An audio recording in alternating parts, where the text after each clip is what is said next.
అందరికీ నమస్కారం. 2025-26 అడ్మిషన్కు సంబంధించి మన ఈ SRITలో 900 మార్కులు ఇంటర్మీడియట్లో సాధించిన వాళ్ళందరూ కోరిక మేరకు కొన్ని డెసిషన్స్ తీసుకోవాల్సి వచ్చిందండి. మేము వచ్చేసి కాలేజ్కి గవర్నమెంట్ ద్వారా జాయిన్ అయ్యే ఏ పిల్లలైనా కూడా వాళ్ళకి ఎటువంటి అడిషనల్ ఫీజు అనేది మేము తీసుకోవట్లేదండి.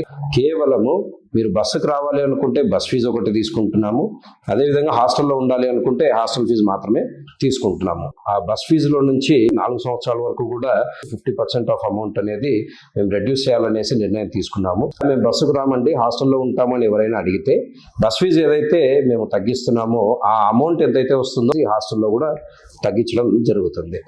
అదేవిధంగా సింగిల్ పేరెంట్ ఉంటారండి, వాళ్ళు ఎలాగంటే ఫాదర్ ఉండరు, ఓన్లీ మదర్ మాత్రమే ఉంటారు. సో అలా ఉన్న వాళ్ళందరికీ కూడా 5,000 రూపాయలు సంవత్సరానికి తగ్గడం జరుగుతుంది.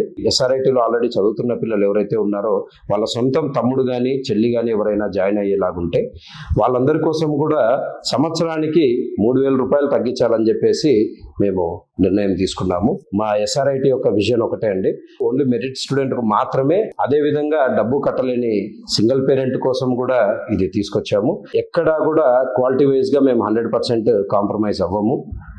Your future is our priority. 100% placement అనేది మేము కల్పిస్తామండి. Thank you.